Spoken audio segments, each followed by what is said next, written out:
Hello, everybody. Thanks so much for joining us today. My name is Ruben Sinensky. I'm the lab director here at the Canyon Archaeological Center, and I'll be moderating our webinar today, which we are so excited about.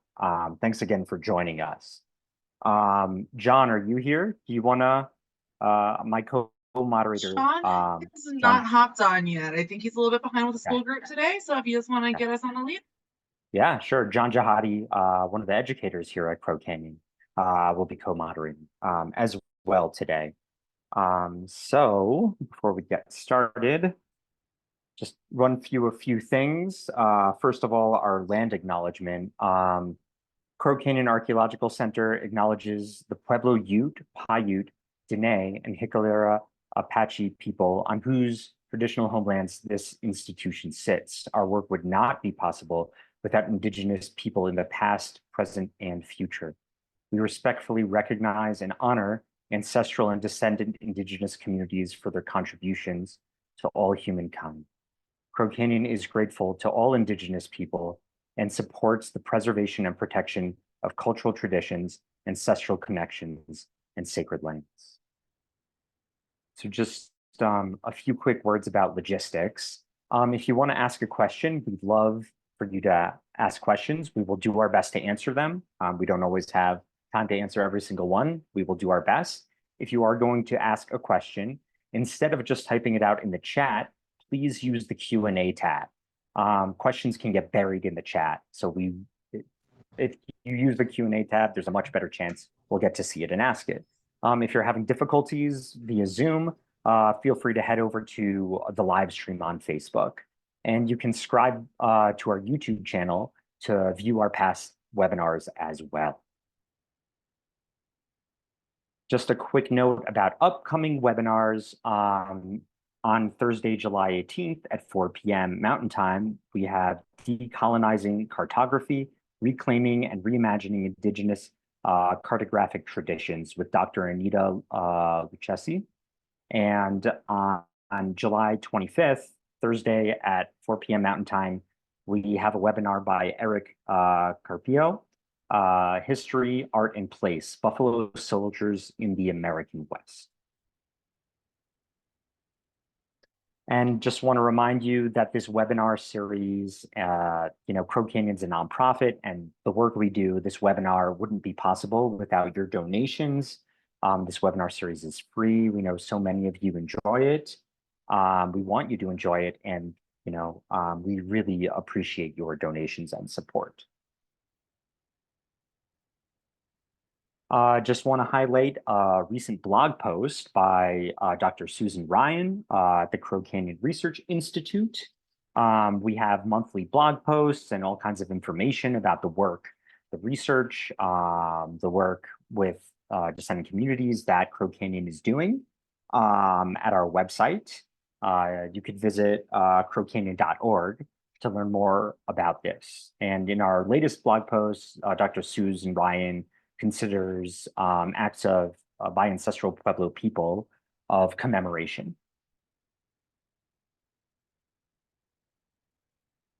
And without further ado, I'm incredibly honored to introduce our speaker today, who's giving our webinar. Charissa Miijessepe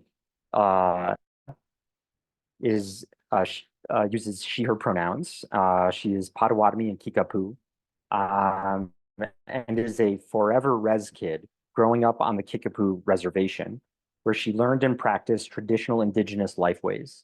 This background led to her study of cultural anthropology, where she sought knowledge to utilize culture as a form of power building and revitalization. Since her work has focused on applying this wisdom at the service of Indigenous people, as a values-driven leader, Charissa emphasizes creative visioning and collective agency through culturally informed practices. She specializes in startup development, organizational leadership, strategic planning and partnerships, political advocacy, intergovernmental affairs, and mentoring. Through her own experiences as a res kid, she hopes to encourage Indigenous relatives to embrace the many facets of indigeneity that nurture growth, healing, and empowerment. And we are so excited to have Charissa here today. We are so appreciative here at Crow Canyon, and so many people in the Southwest and beyond are appreciative of the important work that Charissa has done at Bears Ears, working to with descendant communities, with Indigenous communities, with the connection to that landscape in southeastern Utah, to bring together, what is really hopefully a path forward for the Park Service for collaborative management of lands with Indigenous peoples. Without further ado, again, I'm honored to introduce Charissa as our speaker in our webinar today. Hi, thank you, Ruben, and thank you all for joining this evening. I know we are in summertime, and so we're taught that this is really a time for us to come together and start visioning and being creative, because this is the time that calls for it. So thank you all for being here, and I hope that by the end of this presentation, we can all think about how we can, create together and really start showing up for each other in a good way. Bojo Jayek, Charissa and Dayeshnakas, Gigo and Dao, Bodwadami, Ododem. So hello, relatives. My name is Charissa Miijessepe-Wilson. I just told you that I am Potawatomi and that I am Fish Clan, and I will be letting you know a little bit later on about what that all means and kind of how it ties into my leadership and work with the coalition. And I do really value time for questions, so I want to try and leave about at least 15 minutes for questions. So bear with me as I try and hit that mark and get through the content that I have to share with you today. And with that, let me get my PowerPoint up.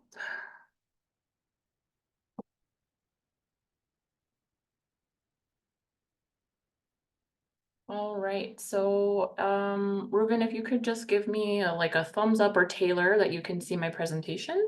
You're coming through clear. All right, excellent. Thank you so much.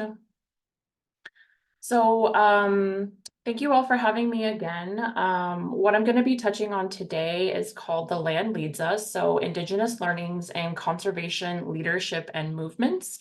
By myself, Charissa. I am both Kickapoo and Potawatomi, and I am the co-director of the Bears Ears Intertribal Coalition. So where I like to start this presentation is really where we should all start, and that's getting to know me more as a person, so that way you're better able to understand how I show up in the spaces and how I'm able to serve our Southwestern relatives in the way that I need to. So my Potawatomi name is actually Sibi-Kwa. That means river woman. I am an enrolled member of the Prairie Band Potawatomi tribe, and I am Kickapoo patrilineally through my father. There we go. Sorry about that. What that name means is actually river woman. And as I described to you before, there's a lot of protocol that goes into receiving our ancestral names, and it actually helps inform our identity and who we are as people and how we show up for each other. So as you can see in this picture, my color is blue. That signifies that I am actually a firstborn child, and I'll be walking you through a lot of what that means specific to my tribe. And then, as I shared with you before, I am Fish Clan, being River Woman. And so a lot of what that teaches us as Potawatomi people is some life lessons about how we show up in the world, how we contribute to society, and further, what our responsibilities are, not only to ourselves and our family, but to the greater collective, both human and non-human. So a little bit of background specifically about my tribe. So Potawatomi is actually the English version adapted of Bodwadami. What that means is keepers of the fire. What you need to know about my specific tribe is that we're originally from the Great Lakes area and a little bit further north into what is now recognized as Canada. Potawatomi are actually a part of a brotherhood, and we are the youngest brother in this brotherhood. Our two older brothers are the Ojibwe and Odawa. What our brothers do for each other is we are considered a council of three fires. And so each of our brothers, my tribe, has our own responsibilities to uphold in this relationship to each other. So as Potawatomi people, we are keepers of the fire. Our Ojibwe brother is actually keepers of the language, and our Odawa brother is keeper of medicine. And so the whole point and the reason that it was important for us to give responsibilities to different people is to really start stressing this community-based belonging, in that none of us can be successful unless we're operating in a collective, right? And so when we were assigning these different responsibilities historically, we really wanted to emphasize that no one brother could be successful without the other. And you'll see a lot of that similar thinking in the ways that we go about conducting ourselves and the different protocols that go with our names, as well as our birth order. So as I've already shared with you, my name is Sibikwa. There's a lot of protocol in receiving that name itself. You are required to get permission to receive your name.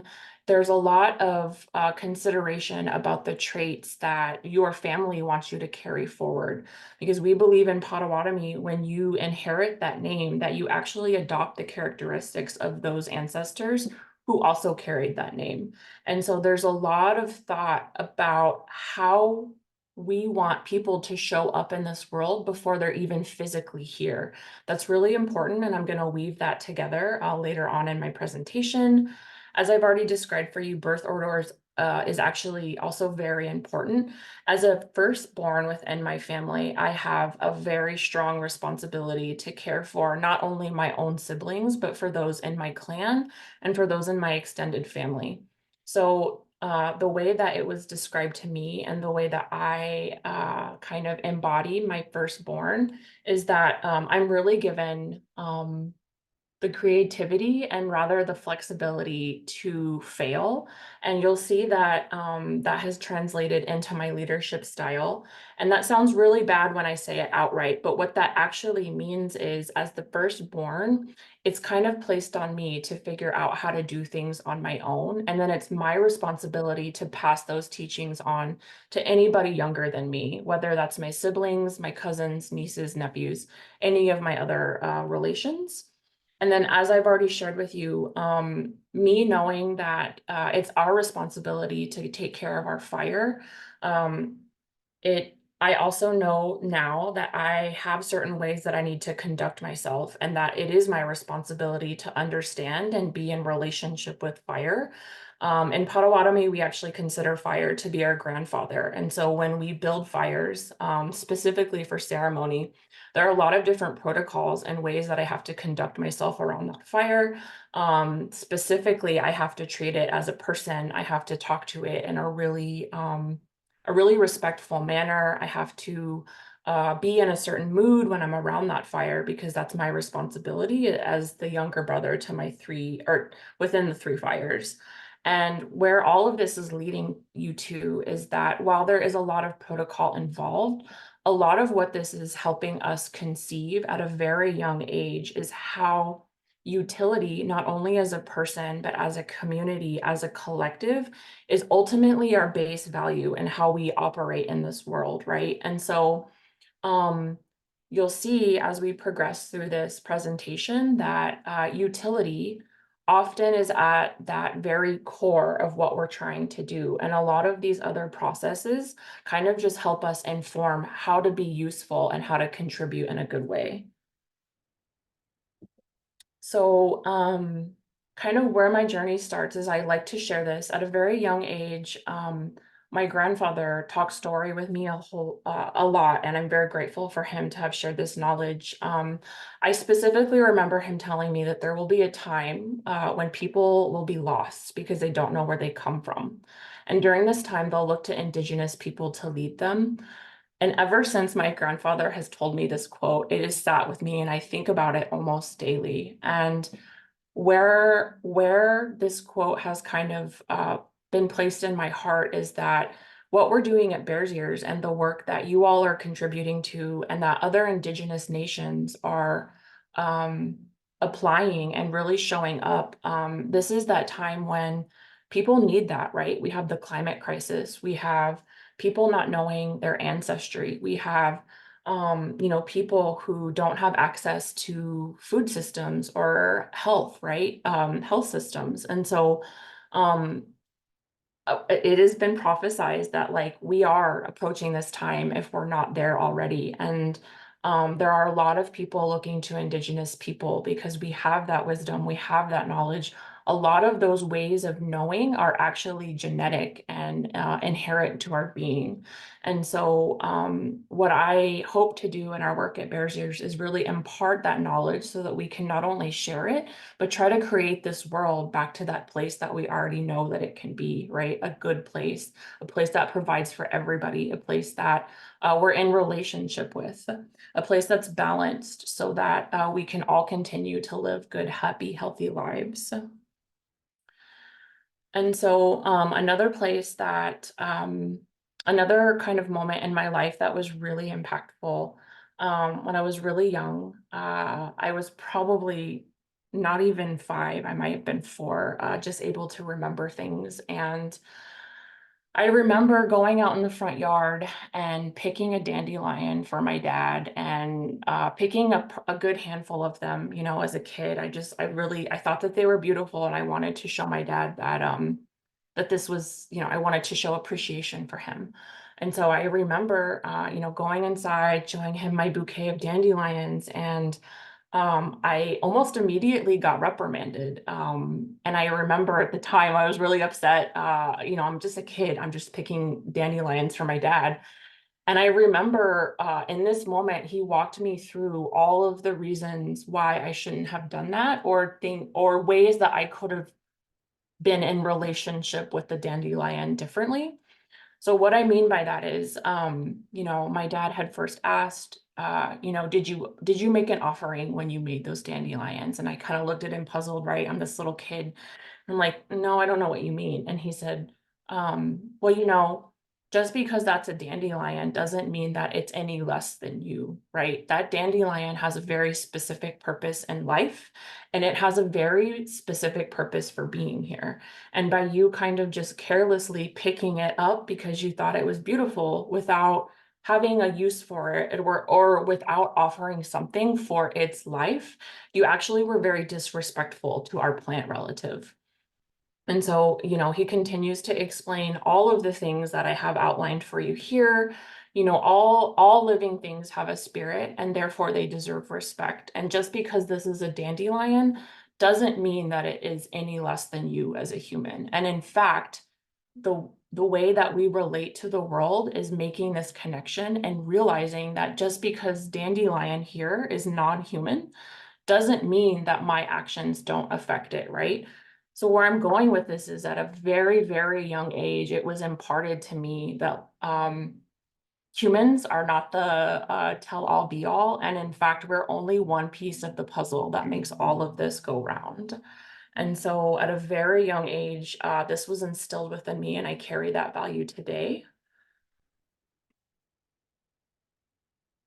So where am I, what did this story ultimately mean? So now that I'm in the conservation and environmental field, and we talk about resources a lot, cultural resources, archaeological resources, and I do know that this is Crow Canyon Archaeological, right? But I really, when you take that story in mind and you start thinking about so-called resources in a different way, we are no longer trying to relate to things in a hierarchy. As you can see here, we start relating things in a more reciprocal way and a non-hierarchical way. It's more respect and based on relationship. So just really quickly here, the Western worldview is on the left, humans are at the top and everything is beneath us. Everything is for use and everything only has the value for which it can provide. Whereas the Indigenous worldview is more circular, right? We're all connected. No one thing is above the other. And we all recognize that our actions affect every single other thing within this network. So where am I going with all of this? I kind of already shared with you, relationships matter when we start thinking about this circular way of being. And so I just wanted to draw out some really specific examples for you. And while they may seem like pretty straightforward, I feel like sometimes when we're in this nitty gritty, this really like, climate crisis, everything is urgent. We forget that everything we do is relationship, and how we show up and how we contribute to those relationships matters. And at the end of the day, it's probably the most important thing. So, when we think about relationships in terms of Indigenous people and our work with the environment and for Mother Earth, we have relationships with the community. So for myself, that means my tribe, but I also have now this extended community of conservationists. I now know a number of community for cultural advisors. I know mentors, right? So just trying to help you phrase like the different ways that you may be in community that you don't even realize. Another relationship that is really critical to Indigenous people is our relationship with food. So there's a lot of protocol in my own tribe, how we go about having a good relationship with food. Here I have pictured for you some of our ceremonial food. We do have, what I have for you here is venison. We also have a little bit of squash, which we traditionally prepare during certain times. And then we also have a number of other things. This was actually for so-called Thanksgiving. We don't celebrate that, but we at least get together. My point being is how we fuel ourselves and how we prepare food, how we pour into food to ensure that it can grow or that can nourish the way that we need is critically important. And it starts, creating this circle for us, creating those gaps in that circle to realize like, just because I'm eating food doesn't mean that it stops there, right? There's a lot more that goes into it. Another one that I recently am relearning my relationship with is my body. Growing up on the reservation, I had a very like shielded worldview for a long time until I had to go attend school off reservation. And a part of that schooling, what do you call it? It kind of acclimated me to Western thinking, and that I used to think that my body was separate from me and that things that I did didn't impact my body. Now that I'm relearning, I'm reconnecting to this part of my Indigenous teaching. I'm actually learning that my relationship with my body is also very important. For my own journey, I've done this through running. I actually love running now. I used to hate it. Running is one of the opportunities that allows me to finally check in and find out how I am with my body. How is my body doing? And I don't I don't mean to like overemphasize this, but there was a portion in my life where I wasn't listening to my body at all, and it had very detrimental effects to me. And so now that I'm in a better relationship with my body, I actually talk to my body parts. I thank my legs when they carry me through the day. I thank my lungs for when I'm able to breathe the way that I can, right? Because I have asthma. And so what I'm trying to convey is like, I think that in some of these ways that we've lost, we've started to disconnect from various pieces of our lives. And where some of this work at Bears Ears is going is that we want to start making those connections all the way around. And then finally, non-human relatives. This picture I have here for you is actually my husband and my non-human daughter here. Her name is Bea. She will be 16 in 2 months. Bless her, she has the strongest spirit and the kindest demeanor that I know of any non-human relative.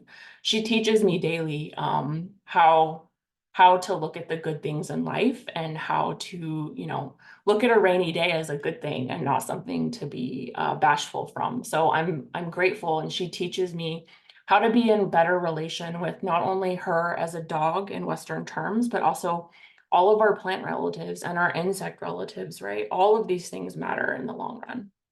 Let's do my time check here. So in terms of my work with Bears Ears and how all of this relates to each other is that if we are restoring these relationships in a good way, and we're trying to be intentional about how we show up in the world and how we relate to things and other people, we also have a relationship with land. And this is something that, again, my dad has imparted to me. That's a picture of him actually back home, kind of looking at how the grass was reacting to a certain part of drought, really. And he was actually, I remember this day very clearly, he was pointing out to me areas that he could tell were being adversely affected from prior years that he had visited this same plot. And so where I'm going with this is what if we relate to things in a non-hierarchical manner, we start to know that those things have their own knowledge because the world meant for it to be that way. And so when we have these places that we're trying to conserve, when I think about conservation, we're actually just trying to listen to what that place already knows. This place has taken care of itself for a long time. And our role as people to this place is to listen and to try and reciprocate or keep in motions the things that that place already knows it needs, right? So when we're showing up to these places, Bears Ears or other places that we may work in to protect, conserve, etc. When I show up, all of the things I'm really looking for are, how is this place thriving? How has it already known how to be? How can I contribute to this cycle so that it can continue to take care of itself in the way that it already knows how? And so just really quickly on this slide, whenever I visit a new place, the thing I'm really looking to do is I'm doing a lot of listening and I'm doing a lot of observing, because ultimately I'm a guest to this landscape, to any landscape that are outside of my own homelands. And what I'm really trying to do is observe so that I'm able to reciprocate and tend to this place the way that it's trying to show me how. And so how does this all relate, right? So as I shared with you, I'm Potawatomi. That means I'm not part of the coalition tribes that are a part of Bears Ears. I'll run you through those tribes here very quickly. But what this shows me is when I show up in the world the way that my Indigenous ancestors knew how, and the way that all of these other non-human relatives are showing me, Ancestralism doesn't recognize colonial borders. So what this means is I don't have to be from Bears Ears to know how I show up, how I listen, and how I not only interact with that landscape, but the people and the things who call this landscape home, who know this place in their heart and their being, right? And I think that that's really important because if you recall the quote that I shared with you earlier, people are seeking, they're grabbing for things that have been working. And Indigenous people have been caring for these places since time immemorial, very long time. And it's because we know in our core and our hearts how we relate to each other and to place. And as long as we listen, then we know how to show up in a good way. So as I said earlier, I am not a member tribe of the coalition tribes. And as a reminder, really quickly, those tribes are Navajo Nation, Ute Indian tribe, Ute Mountain Ute, Pueblo of Zuni, and Hopi tribe. And so, I had a lot of own personal conflict in accepting this job because I didn't think that I was, the right person or, the right Indian per se. And I had a lot of coaxing in order for me to accept this job. And ultimately, I'm glad that I did because I'm able to share this knowledge with you today, which ultimately means, I don't have to be from these tribes in order to be in service to them. And I hope that that invites non-native people into this space. And so what we can share with you about being a guest to any other place that you're either interacting with or protecting or trying to conserve, just know you are a guest and that you should conduct yourself in that way. So what does this mean for me in Bears Ears and for other places that I, try to protect? It means that I'm doing a lot of that listening again. A lot of my role at the coalition is actually watching, observing what my coalition tribes do when they talk to each other. when they're eating, when they enter a room, how they greet each other, how they're saying thank you to each other, right? And so when I see that modeled for me, I try to follow suit. And so, really being observant and really trying to take in everything that that space is trying to teach you. The other really critical thing to this is that you need to be humble. And I want to encourage you not to be afraid to make mistakes. You will make mistakes. Everybody makes mistakes. I still make mistakes in this space. But not to get stuck up on it, because if people know, particularly in the Bears Ears space, if you're showing up in a good way and you want to contribute in a good way and they can sense that about you, oftentimes, they will recognize that and they'll want to invite you, they'll likely correct you, but invite you back into that space so that we can all, come together and do what we need to do as a group.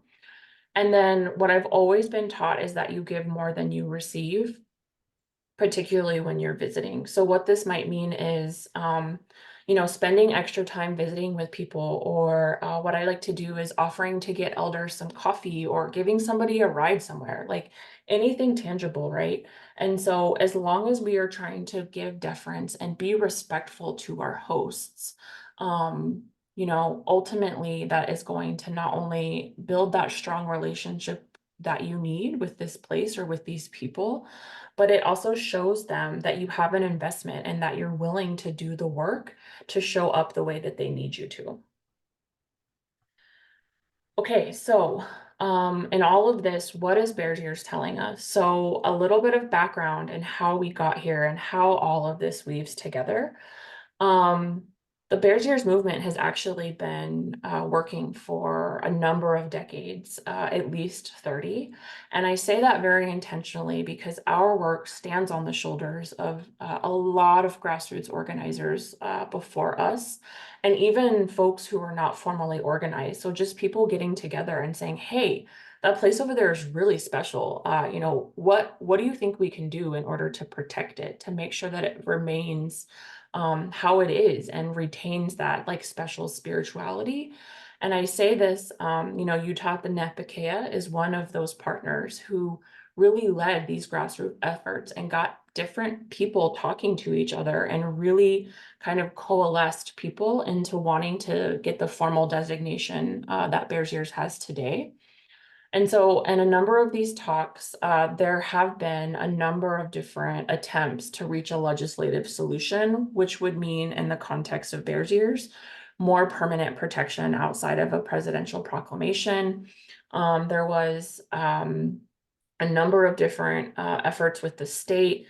And ultimately, a lot of those efforts ended pretty poorly, and it left a sour taste in not only our tribe's mouth, but local communities. I'm sure many of you know that. But it was kind of just repeating this pattern of mistrust, deceit, and betrayal that Indigenous people have with the federal government, as well as other systems of decision-making that are non-Indigenous. And so the positive side of these failed attempts is that it actually really solidified the community's efforts to come together and protect this the way that they thought it deserved to be protected. And what that meant was, all of this grassroots organizing was awesome and great and did all of this community building, but there reached a point where it wasn't enough. And so our tribal leaders went back and decided that in order to elevate this beyond the barriers that were being put up in front of them, they needed to elicit their tribal sovereignty. So what that meant was they wanted to start going above the state of Utah and enacting relationships nation to nation. So president to president, and really start having talks about why this place was important. And so in order for us to do that, it took a lot of visioning, and we carry forward that visioning today. A lot of this discussion came from healing, right? A lot of Indigenous people were removed from their homelands. I think that we all know that and acknowledge that. And so part of wanting that healing process was wanting to restore connections to places that we were removed from, but also starting to heal some of this pattern of mistrust, deceit, and all of these other injustices that were being imposed on us from a number of different avenues. And kind of where this really galvanized was recognizing that a number of tribes, even those outside of the 5 recognized coalition tribes, have ties to Bears Ears, and that they recognize this place as something special. And so something that I find really important to the work that we do is when we bring our folks out to Bears Ears, some of them have never even visited, and a number of them say that it already feels like home, even though they haven't been there. And I think that that's like that feeling and that sentiment that I see people come to terms with when we bring them to the landscape for the first time, or when they see rock art and know that you know, that's their people and that's where they come from, and that's where they will continue to come back to. It's really beautiful, and that's what we try to carry forward in our work today. So really quickly, because I'm already getting low on my time, how does my own background allow me to show up the way I need to on behalf of not only our coalition tribes, but for Bears Ears? You've already heard me say a couple of these kind of phrases, but you know, caring for people in a good way, I think you've heard that. A lot of my protocol comes from that. Listening with a kind heart. So I wouldn't be able to be in service to these coalition tribes if I were not able to listen. I didn't have all of my heart in this work to help them achieve what they want. And leading with a strong spirit, right? So not being afraid to ruffle some feathers or saying the hard things that need to be said. All of that's required in order for us to do the work that the tribes envision. And you know, I can send this out so you can all read these later, but as you've already heard, I'm very values driven. I really value authenticity and transparency. And so more often than not, I will likely overshare with folks, but that's really critical to me that you know who I am as a person, because I can't do business with you until I know who you are at your core. A lot of our teachings are also what is considered intuitive leadership. So in some of my cultural teachings, we have what's called kind of I'm forgetting the word, but basically we have these feelings about things and about people, and Western society tries to tell you that your gut is wrong.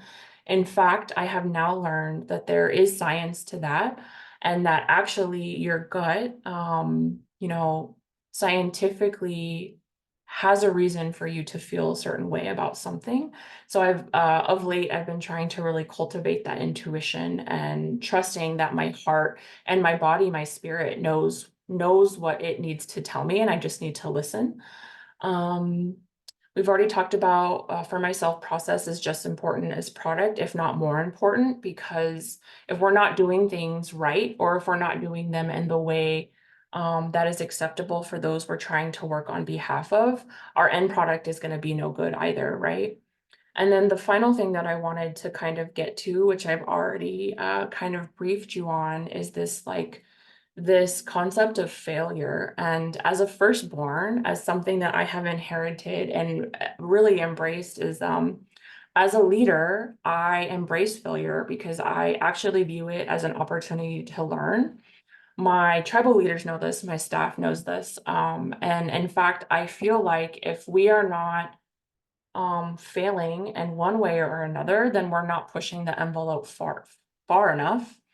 And in fact, in order for us to create the world that we all want, or in order for us to protect the places and things that we want, we have to be able, or we have to be willing, and we have to be humble enough to fail and admit when we did so. But the really important part about that is trying to learn from those failures, right?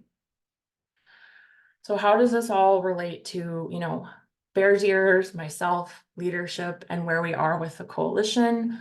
As a values-driven leader, these are a couple of the values that I've been able to pull out from the work that we do, and that's really critical to the work that we carry forward, not only from those past organizing roots, but into the future. So really quickly, one of the things that I try to coach our staff and our leaders into is this abundance mindset.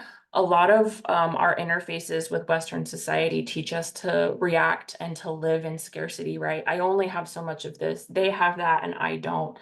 And when we think about creative visioning and creating the processes and the world that we'd like to see, we have to take ourselves out of that scarcity mindset.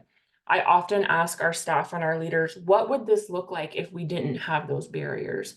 In a perfect world, what would this land management plan look like? And while we may not often achieve that abundance mindset, right, that vision, I think even placing ourselves out of that comfort, out of that automatic scarcity, it really frees us and allows that creativity to come forward.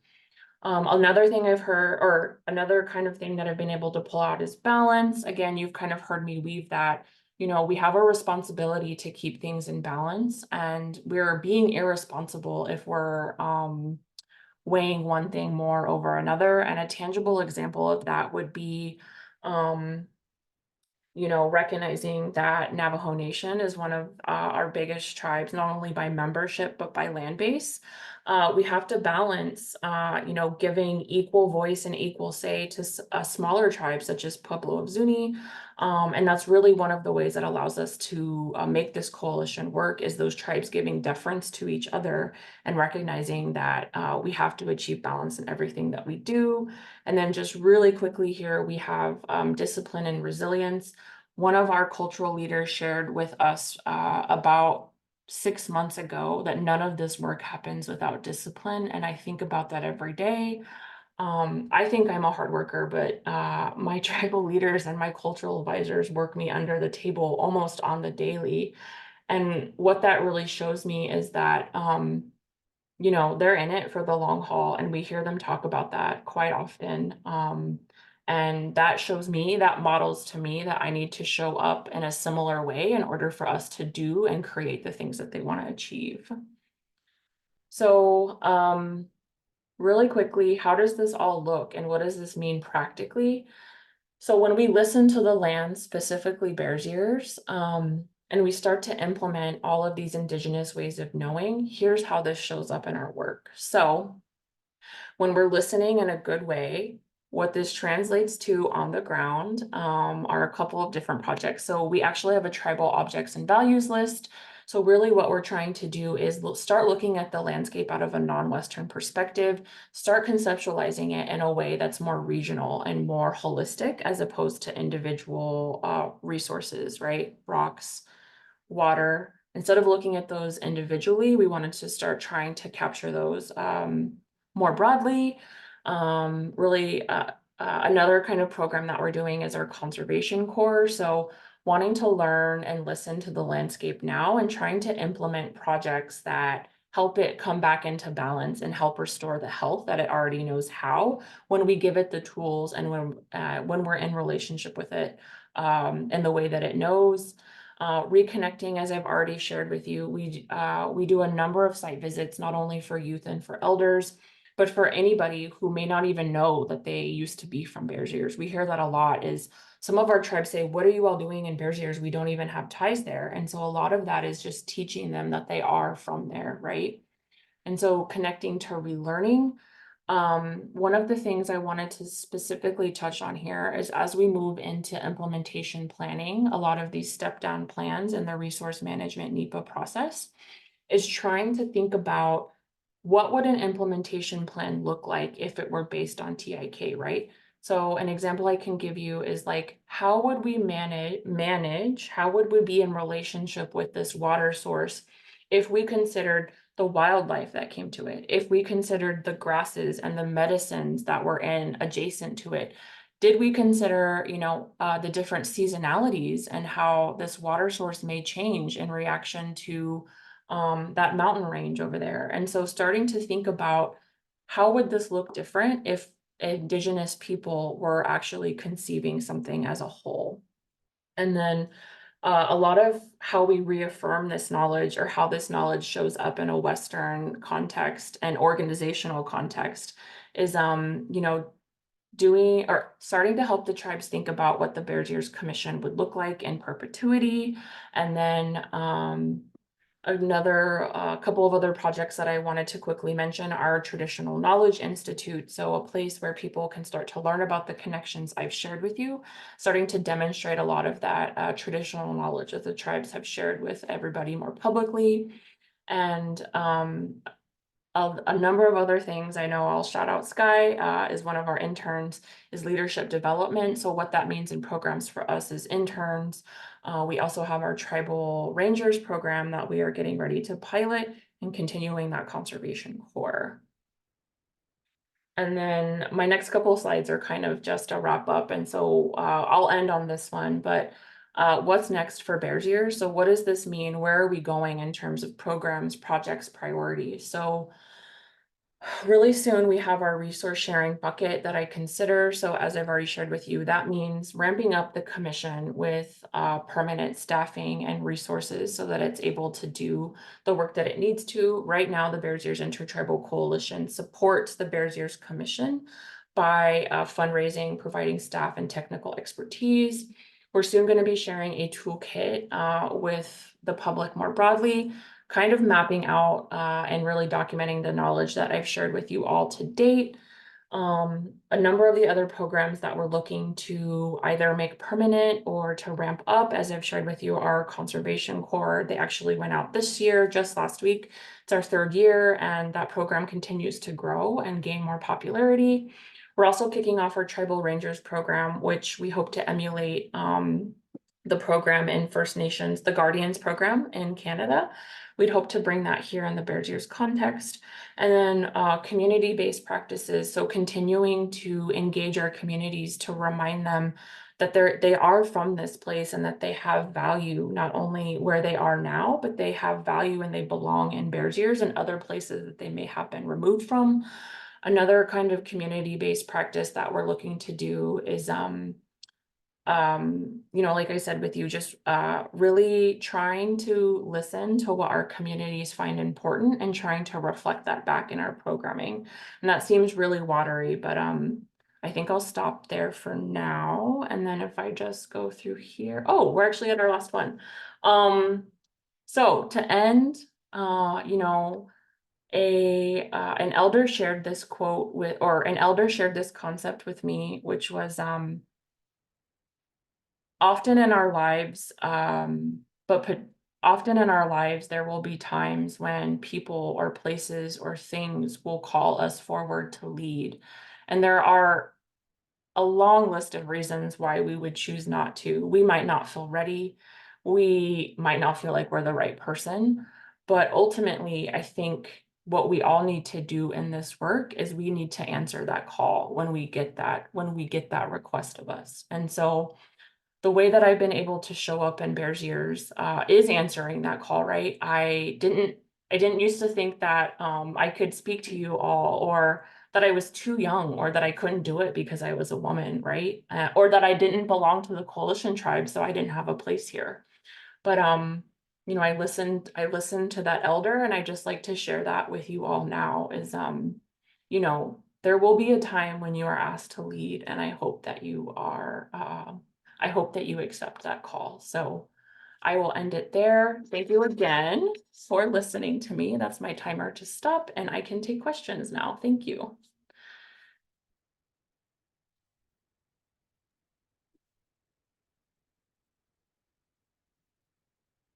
Thank you so much, Charissa. Always so inspired by your words and your thoughts. Thank you so much for the work you're doing. And, something that I'm taking away from your presentation is that, and this is something that I think everybody listening could benefit from, is just, showing up, listening genuinely with a kind and open heart, being humble in everything we do, giving more than one receives, always learning. That process is as important as the final product. To be humble enough to fail and to learn from those failures, and to take ourselves out of that scarcity mindset and allow ourselves to think about what the ideal actually looks like. What does it look like if we center Indigenous perspectives in different contexts? and to try to achieve balance in everything we do. So thank you very much for for the webinar. So to start with, there's a couple of questions that folks asked. The first one is pretty broad. It's from one of our listeners. It is, listening as a colonialist white person, is there a way we can inhabit the places we live in the interest of saving this world in crisis? Yes, thank you for this question. I get it a lot, and I would like to start by, thank you for asking. And I think where I want to start is, my husband is non-native, and so thankful to him, because he allows me to really think about how to answer these questions. And there's a lot I've taught him about how to show up in the world as a non-Indigenous person. And to the person who asked, I think that there's a lot of humility in first making that recognition, right? That you are a colonial person, and that you may not be, where you are living now may not be where you originally from. And so a way to kind of be in better relationship with not only that place, but the people there is, getting to know whose land that originally was, and starting to really invest in institutions that want to create that future that we all think about, right? And so I used to live in so-called Albuquerque. I do see John there. Good to see you, John. It's been a while. What I would do is spend a lot of my time just getting to know folks who were organizing locally and starting to learn, the issues that were important to Albuquerque folks. One of them is water, right? And so really trying to show up the best way that I could, recognizing that I was a guest to that place. And so that's what I would encourage, is researching where you live now and start to get to know people who do call that place home or who are from there, and trying to contribute to it in a more balanced and beneficial way, I guess.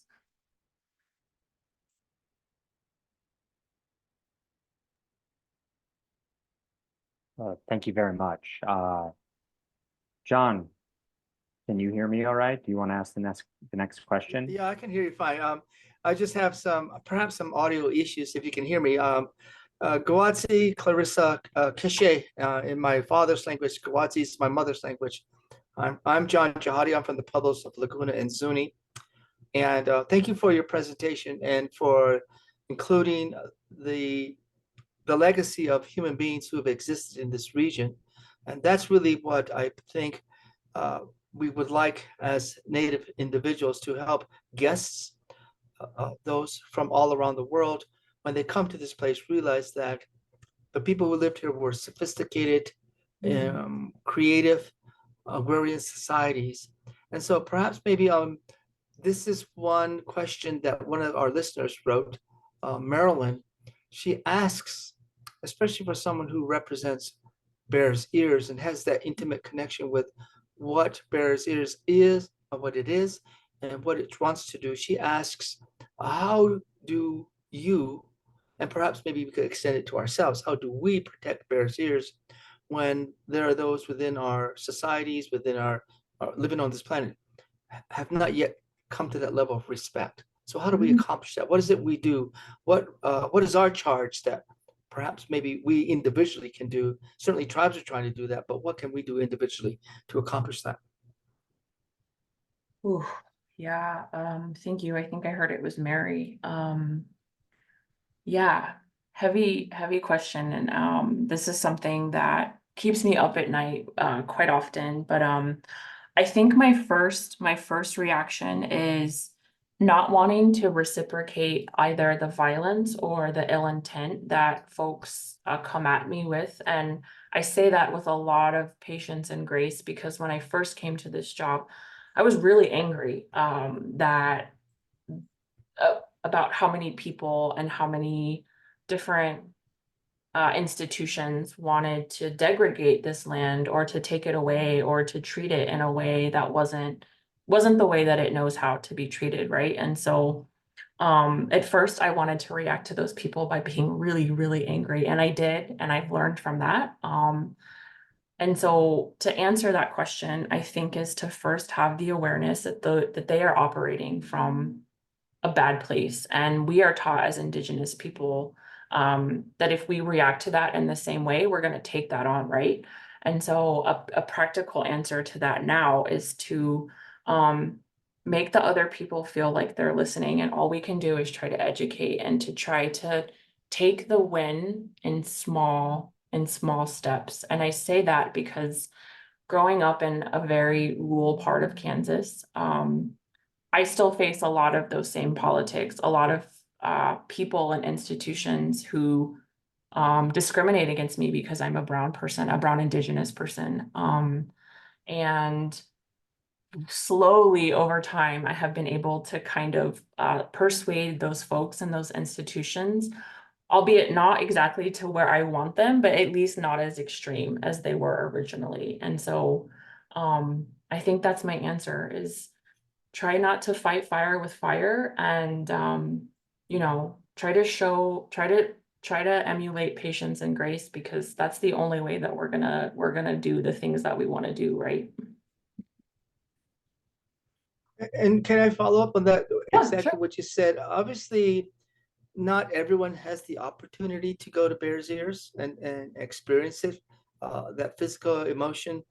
And no one has to be spiritually minded, but just the experience of nature in itself, this planet that we all have the advantage and opportunity to live on. So if you were going to try to talk to someone, say in West Virginia, and give them at least just an inkling of what Bears Ears, how would you go about doing that? How would I go about doing that? Yes. Yeah, sure. I think I would approach them by just asking, you know, hey, like what's something that's really important to you? And they might answer, you know, I'm just gonna say this certain sandwich in this like sub shop, right? And I could say, okay, great. So when you eat that sandwich, you know, it makes you feel XXX way. So what if I were to tell you that that same type of reaction, and I don't want to like minimize it to a sandwich, but what if I were to tell you that people have that same type of adornment for this place called Bears Ears, even though they may not be there physically? And so I don't know if that exactly answers kind of your question, but for myself, I often try to find pieces that I can bridge to try and elicit some of that connection that these tribes, that these Indigenous people have to Bears Ears. So. Mhm. Do you have anything to mention, Ruben? Yeah, I do have a question. I want to ask, in your opinion, you know, there's a lot of discussion, state agencies, federal agencies, in the US and beyond, incorporating, you know, finally, maybe coming around to understanding, better acknowledging and understanding that, you know, Indigenous peoples have always managed lands. You mentioned, you know, this history of mistrust, deceit, and betrayal, forcible removal of Indigenous people from lands that are now national parks. These agencies seem to be coming around to the idea of co-management, more open to centering Indigenous perspectives on what it looks like to actually manage, quote, resources. And from the work that you have done with the Bears Ears Coalition, I'm wondering if you think there are lessons here for land management agencies and land managers. Yes, thank you. Yes, there definitely are. Specific to the Bears Ears context, I think about this a lot. One of the like very tangible things that our land managers were able to take away is that importance of relationship building. And what that means in our work is actually sitting down with you in person, face to face, and just having really honest conversations with each other. And I say that because it didn't originally, when we started this collaborative management relationship, it didn't start there. There were a lot of quiet meetings. There were a lot of meetings where we didn't get a lot accomplished because we just didn't trust agencies, and there still is some mistrust, right? We can't get rid of hundreds of years of mistrust in a couple of months or even years, but I think it was important for the agencies to see that you couldn't just show up and ask us, how do you want to manage for this water resource, right? It took us, and I can give that very tangibly, multiple meetings to first explain to them how we related to water and how we didn't view it as a resource. And then there was education that needed to occur, that there were people who were not at the table that needed to be consulted in order to even provide an answer to that. So what I mean by that is, while our organization works with political elected leaders, there are other decision-making bodies culturally that our tribes have to consult before they can even come to the table. And so that was one of the lessons learned, I think, was that it's not just going to happen one time, and it's not going to happen in a 1-hour meeting. In fact, it's going to take a lot of time and a lot of hard conversations and a lot of misunderstanding in order for us to even get this baseline of like, how do you manage water? We're like, okay, we have a really long answer to that, but we have to start a couple steps back before we can get there. That's just one of the tangible lessons, and we have many more coming out in our toolkit. This brings up an exciting and very complex discussion that you just mentioned, and you focus specifically on water, because we do have a number, and oftentimes as Native educators, we do get these kinds of questions when we try to talk to people about the history and the legacy of those who lived in this kind of, in the Southwest region. But we do have many of our indigenous communities that rely on natural resource extraction for their economy, for their infrastructure, so that they can provide a living wage, an environment that has healthcare and electricity and all the things that we certainly appreciate. But it requires them to either drill for oil or gas, or mine for coal or timber or water. So that delicate balance you just mentioned, how do you work to help others see the fact that indigenous communities can be autonomous and sovereign and make their own decisions for their own community, but at the same time try to balance that understanding of stewardship? How do I do that? How do you as an educator or as someone in that position accomplish that? Oh, John, with a big answer, with a big question later, at the end. That's okay. I can try really quickly because I see we're a little over time. Yes, I like to call this the double-edged sword of tribal sovereignty. And I say that because a number of our member tribes actually conduct extraction activities in order to support their self-determination, or rather to support themselves and their tribal communities. And how, I think the question was like, how do I balance that as a leader and trying to educate others? Is that just that, John, is that the benefit of tribal sovereignty is that these tribes get to determine how they show up and how they want to manage things. On the other side of that is they have that decision, and I have to respect that decision. But the other thing I wanted to say is that when we think about the situations, or rather the historical places we've had to occupy, and I say that very purposefully, not only locations, but the situations we're in, sometimes the best decision for our people and for how we ensure our continuance as Indigenous people is to try and make the best of our situation. And sometimes that is extraction, right? Of maybe whatever resources. And just because we may be doing that in one particular geographic area doesn't mean that we can try to do differently and not resort to that in other areas that we're proclaiming to protect. So yeah, I think that's what I would say, is sometimes we got to do what we got to do, but the best thing we can do is try to be better in other places, right? Yeah, there's a caveat to that. Yeah. This has been a fantastic presentation.